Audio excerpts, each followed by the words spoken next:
Hey there everyone, welcome back to Jason Explains Things. I've got a fun classic Volkswagen themed project for you today. So what I have here is a new car stereo head unit from RetroSound.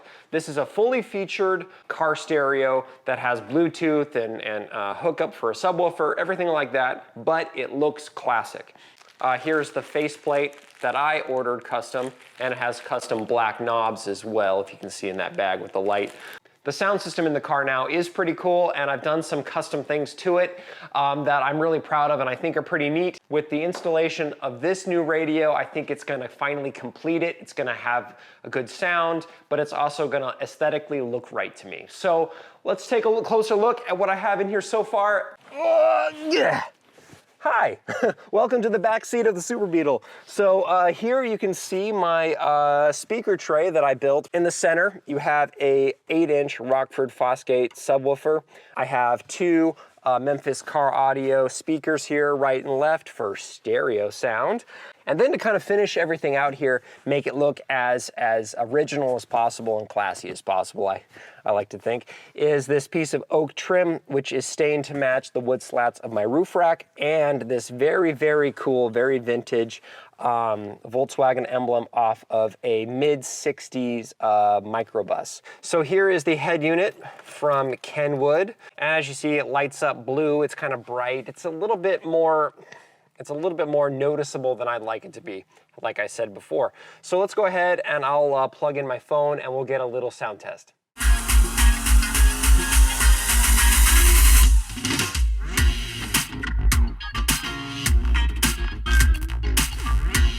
So let's go ahead and get started with installing the new head unit from RetroSound. First thing we're gonna do, disconnect the battery.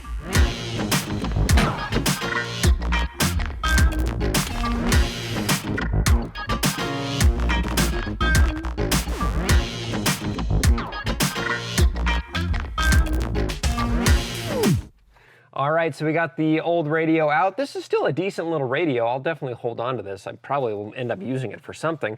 Yeah, and I also kind of pushed all of the wiring down so I can easily access it, so it's all kind of just hanging here. This is the Kenwood wiring harness that I'll be deleting. The wires up here that are still going to just be reused as they are. You have the Bluetooth microphone right here, and the new radio has that feature too, so I'll just be reusing that. And the microphone is mounted right down here.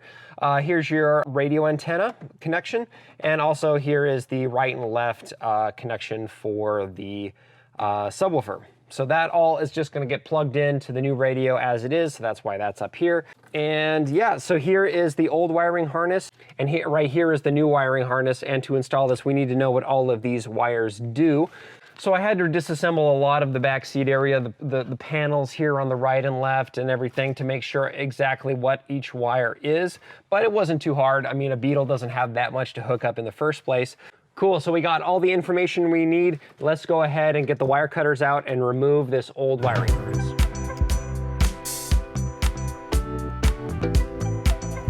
All right, all done. All right, well, let's start working on attaching these two wiring harnesses that will go into this one, which then plugs in to the back of the new radio. You have information on which wire is which right here on the harness, on the wires themselves. Also, your owner's manual has a really nice wiring diagram right there. From every kind of like car audio enthusiast I've talked to, they always recommend these insulated crimping sleeves. Okay, and just for the crimping, I just use a pair of pliers. All right, let's attach them.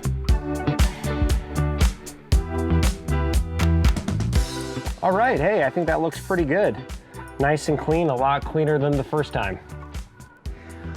Okay, let's go ahead and talk about the different parts of the radio and actually get the radio assembled. Also, if I look a little bit different, I think I'm wearing a different shirt now. It's because I actually had to order a couple parts for this particular radio to work in my car, and I will get to that in 1 second. So here's the main body of the radio. We're gonna install all our different wiring. The wiring harness goes in there. Here is your radio face. This is the Hermosa face, I believe. Then what you're gonna need to do is, what the radio comes with are these, they call them the infinity mounts, and they attach on the side like this, like that on one side, And then what you have to do is once this is assembled, then you'd assemble your knobs. We'll get into that in a second. And then you'd install this into your radio. Install the radio into your dashboard. But to do to do that with these mounts, you need to be able to access behind the dashboard with the whole radio and bring it in. In a Super Beetle like mine, you cannot do that. That is not possible. The only way to do that would be to take the entire dashboard off and then put the radio in and then put the whole dashboard back on again, which would be insanely way too much work. I've done it before. I don't want to do it again right now. 100% not. But what I can use is what they call a DIN repair kit, which comes with this bracket that you slide into the dashboard and then a special version of the infinity mounts. We can assemble this radio, as I'll show you in just 1 second, and slide it into this bracket and it'll kind of click into place. So let's go ahead and assemble our new radio.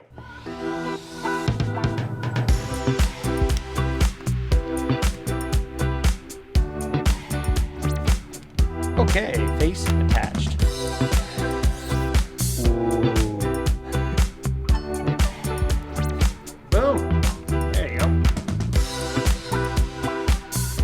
Want to make sure they're nice and even.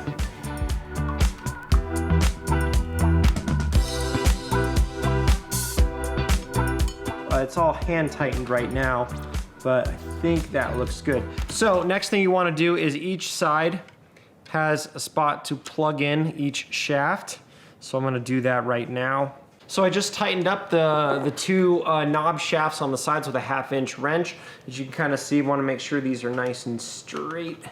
It's hard to get this to be all perfectly straight because we don't want anything to be looking a little weird, but that looks pretty straight to me now. For our particular installation, we're going to use these little plastic covers that are going to cover up our washers here and here. Our rocker knobs, I think these are called rocker knobs, right? And they just slide in nicely like this. Then we just press our knobs to fit. There's a little slot. So we'll go ahead and just put that in nicely like that. This presses in. But there you go, that's the finished product. It looks pretty good. I did a little bit of cable management here on these sides. Also, I just installed the DIN sleeve into the original trim piece. That was not an incredibly easy fit. Took a little bit of pressure. Also then, once this was installed, I push in a couple of these tabs so that this doesn't easily slide out and it now feels nice and solid. Also for the back support, the body of the radio actually has this threaded spot right here to install a grounding strap. Just to support the weight of the back of the radio. But if you look inside the dash, you'll see actually there is a radio support already in there that you just kind of push the radio into. So I'm going to be reusing that again because it would be incredibly difficult to bolt something to this and to that and then slide it in there. And there's just no access from the bottom or above. Attach everything and then slide it into place and button everything up. Wish me luck.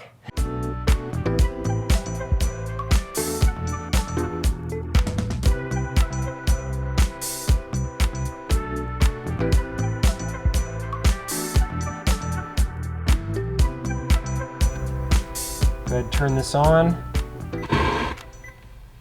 Needs more resources for community organizations to address NPR works.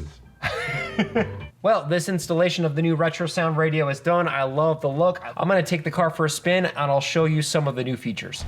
All right, let's hear how this thing sounds.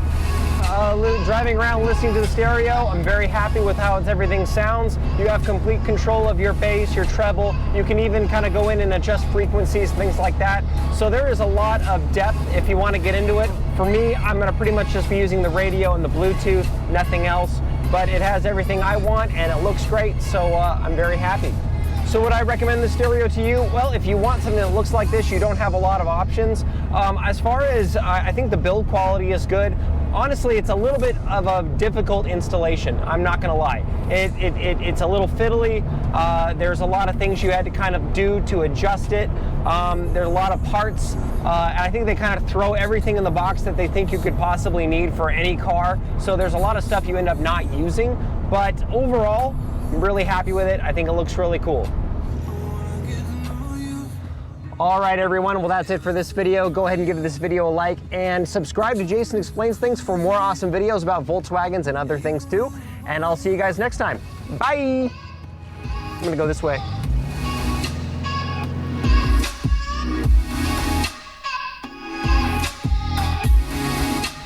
You